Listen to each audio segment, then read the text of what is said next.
my topic is climate change.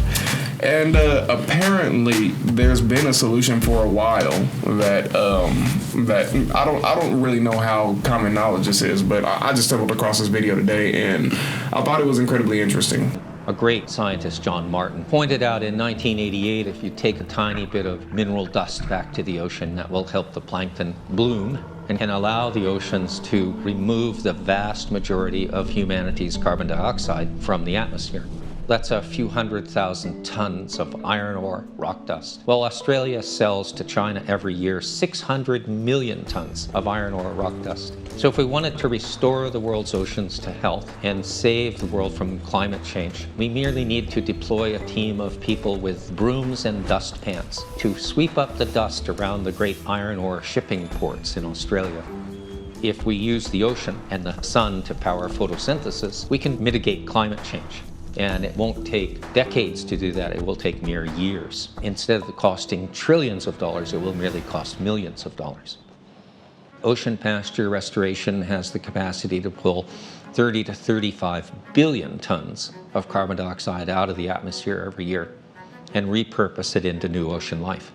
Humanity only emits 45 billion tons, so that's 3/4 of the burden of the fossil fuel age. I would recommend looking into more research, but it was pretty sound. Apparently, there was research done even back in 1988 saying that same year we was born, saying that if you drop a certain type of clay, if it's like a red clay from Australia, if you dust, I think is what they called it. Dust. Yeah, you're right. It was clay dust. Okay, got me. Okay. Yeah, I don't know the terminology because the word clay stuck out, but it was clay dust though. But off the shipping yard or whatever. What they do is you just sprinkle this over tons of it apparently, but apparently we have it in abundance. But you sprinkle so much of it over the ocean, and it increases the amount of plankton. And if you increase the amount of plankton in the ocean, you increase the amount of ocean life or whatever. And also, I think the carbon dioxide consumption. So they consume carbon dioxide. The plankton. I think the plankton. Yes, I think the plankton specifically. But you and I. No. I thought that's what we settled on. I'm doing it for sport because I still don't understand how plankton consume carbon dioxide. But that was my understanding of it, though. It's for a shot. You know what? Let me continue covering while you look it up. Here, there you go. I'll use my phone. No, don't do that. Or I guess you can try. Sherman's pretty good with his phone. Yeah, I'll use my phone. Let me see. But yeah, basically, to make a long story short, this he wanted to treat ocean areas like pastures of land, the way we do treat land. You got to treat the soil, so why not treat the water to make it more plentiful and grow more? And for some reason, this research, even though it was this was in Canada, and even though it was being paid for by the Canadian government, they raided the place that was doing the research, destroyed the research, and then this is, I guess, the first we're hearing about it until then. I can't read that. Oh my God!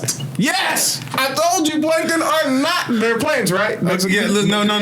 But let me read what it actually says. It says, like land plants, phytoplankton have chlorophyll to capture sunlight, and they use photosynthesis to turn it into chemical energy. Yep. They consume carbon dioxide and release oxygen.